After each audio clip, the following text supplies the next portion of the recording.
इधर आना चाहती हैं तो वो इसमें आके मतलब जुड़ सकती है, जुड़कर मतलब अपने आप को एक मतलब पॉलिटिक्स में जोड़ सकती हैं वो महिलाएं। मतलब उनके लिए ओनली पॉलिटिक्स हाँ, के लिए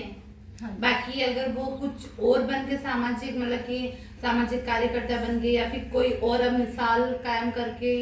आगे आए, नहीं आ सकती, आने को तो आ सकती इसलिए है। हम उसको सपोर्ट नहीं करेंगे। नहीं सपोर्ट तो करेंगे, ऐसी बात नहीं है कि उसको सपोर्ट नहीं करेंगे, पर मेन इसका जो वो है ना वो ये है कि जो महिलाएं मतलब आगे राजनीति करना चाहती हैं उनके लिए है मेन, उन महिलाओं को हाँ। मतलब और बाकी हम महिलाओं को तो जोड़ते हैं, जो भी मतलब आगे आके कुछ करना चाहती है, समाज में आगे कुछ बदलाव लाना चाहती है वो भी जुड़ती है इससे। पर मेन जो है ये इसका ये है कि जो महिलाएं मतलब राजनीति करना चाहती है ना आगे, मतलब एक तरह से आधी आबादी पूरा हक जो कि हमारा मेन नारा है ना, उसके लिए है कि मतलब जो समाज में महिलाएं हैं उनका जो स्पेस है वो राजनीति में बहुत कम है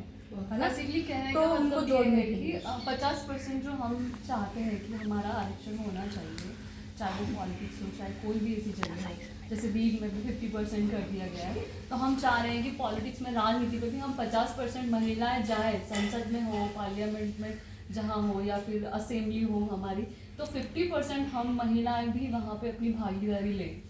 वो बेसिकली इसका शक्ति नेतृत्व शिविर का हमारा मेन मोटो। हम यहाँ पे वो चीज़ें सीखने आए कि हमको किस तरह से भागीदारी लेनी है। अगर 50% हिस्सेदारी हमको लेनी है तो हमको लड़ झगड़ के बढ़ चढ़ के महिलाओं को संगठन बना के लेनी पड़ेगी, छीनना पड़ेगा। कोई अपनी कुर्सी हमारे लिए नहीं छोड़ेगा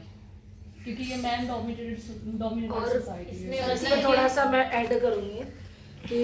हम जो लोकल में जो काम करते हैं तो वहाँ के जो बड़े नेता हैं, हम जैसी महिलाओं को आगे नहीं आने देना चाहते हैं। ये हकीकत है, ये हर क्षेत्र की बात है ये, ठीक है। तो यहाँ पर ऐसा नहीं है। आप अगर इस प्रोग्राम से जुड़ेंगी तो ये शक्ति अभियान आपको नेशनल तक लेकर जाएगा। आज ये अस्मा जी बैठी हैं, ये राजस्थान से इंचार्ज थी लेकिन अभी नेशनल में काम कर रही हैं।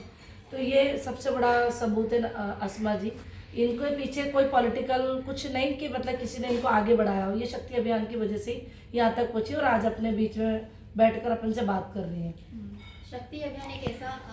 प्लेस है, स्पेस है जहाँ पे जो महिलाएं चाहती हैं अपने अधिकारों के लिए लड़ना चाहती हैं, तो आसपास की महिलाओं के अधिकारों के लिए लड़ना चाहती हैं, उनको आगे बढ़ाना चाहती हैं, उनको पॉलिटिकली एक्टिव होना है, पॉलिटिकली उनको अधिकार दिलाना चाहती है, तो उनको ये प्लेटफॉर्म देता है। ये ट्रेनिंग भी प्रोवाइड करवाता है कि ग्राउंड पे आप अपना बेस कैसे क्रिएट कर सकते हो, ग्राउंड अपना कैसे तैयार कर सकते हो, ग्राउंड से लेके आप अपनी पॉलिटिक्स कैसे खड़ी कर सकते हो, महिलाओं को कैसे जोड़ सकते हो, और जो कन्वेंशनल पॉलिटिक्स है अपनी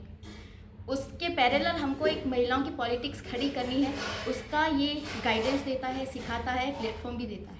तो बेसिकली ये है शक्ति अभियान। दूसरा हम बजट पे भी काम कर रहे हैं, जैसे हम निर्भया फंड हो गया हमारा, जो बजट पड़ा हुआ है महिलाओं के लिए, जैसे केसेस हो जाते हैं उसमें फंड जैसे देते हैं ना कि रियायत जो मुआवजा देते हैं, तो वो पैसा है। वो पैसा क्या होता है कि मोस्टली कहीं और दूसरा बजट अगर ख़त्म हो गया दूसरे डिपार्टमेंट से, तो वो पैसा हमारा जो निर्भया का फंड है, वो पैसा है, वो बजट यहाँ से उठा के वो लोग वहाँ यूज़ कर लेते हैं। पूरा पैसा हम पे ना यूज़ करके कहीं और भी, तो हमारी लड़ाई उस बजट के लिए भी है। बेसिकली मुझे ऐसा लगा कि जिस तरह से महिला जब भी राजनीति में आना चाहती है तो एक आइडियल हमेशा ढूंढते हैं कि आपका लीडर कौन है, और मेन डोमिनेट सोसाइटी है तो हमेशा एक महिला को एक नेता के ऊपर एक डिपेंडेंसी रहती है कि मेरा लीडर, और वो लीडर उस महिला को बेसिकली जैसे कि आज़मा जी ने कहा कि वो सिर्फ एक है ना ऑप्शन के, उसको ऐसे यूज़ करते हैं टोकन के, जैसे कि जब भीड़ दिखानी है महिलाओं की तब महिला आएगी, जब स्टेज पे बिठाना है तब महिला आएगी, लेकिन उनके रियल राइट्स को लेके हमेशा महिलाओं को पीछे धकेला जाता है। तो ये एक ऐसा प्लेटफॉर्म है जहाँ पे जो महिला राजनीति के शक्ति के रूप में अपनी पहचान बनाना चाहती है, जो खुद एक लीडर है और दूसरों में लीडरशिप पैदा कर सकती है, तो ये वो प्लेटफॉर्म है जहाँ पे आपको अपनी खुद की दम पे अपनी पहचान बनाने का एक चांस मिलता है। मुझे ऐसा लग रहा है कि ये जो शक्ति अभियान है ये खुद के अंदर की जो पॉजिटिविटी है उसको जगाना, पहचानना और खुद के लिए लड़ाई करना, ये हमें सिखाता है। पहचान बनाने से लेकर लोगों को संगठित करने के तरीके से लेकर चुनाव कैसे लड़ते हैं उसकी प्रक्रियाओं को समझने से लेकर किन किन तरीकों की संरचनाएं हैं राजनीति में उनको समझने से लेकर फिर ये लीडरशिप की वो तैयारी जिससे एक फनल बनकर तैयार हो, एक ऐसी पाइपलाइन बनकर तैयार हो जहाँ पर तैयार, सशक्त और ट्रेंड महिलाएं निकल रही हों और कांग्रेस के प्लेटफॉर्म्स हो या मेन स्ट्रीम पॉलिटिक्स हो, वहां पर अलग अलग जगहों पे अपनी आधी हिस्सेदारी कम से कम आधी हिस्सेदारी क्लेम कर रही है। वो शक्ति अभियान का मंच वो मौके देता है, क्योंकि बाकी के जो मंच या बाकी के जो प्लेटफॉर्म्स हैं वो एक कन्वेंशनल तरीके से, जैसे बाकी साथी बोल रहे थे, चलते हैं, और वो ढर्रा इस तरीके का हो चुका है जहाँ पर शायद वो इतना ज़्यादा मैस्कुलिन स्पेस हो चुका है, सुबह अपन जो बात कर रहे थे कि वहाँ पे बिना बैकग्राउंड और बिना पैसों की आई महिलाएं जो सपने रखती हैं राजनीति में आने की, उनके लिए कोई जगह नहीं है। तो आप देखेंगे कि जितनी भी शक्ति अभियान के अंदर महिलाएं आपको दिखेंगी, चाहे राजस्थान में, चाहे कश्मीर में,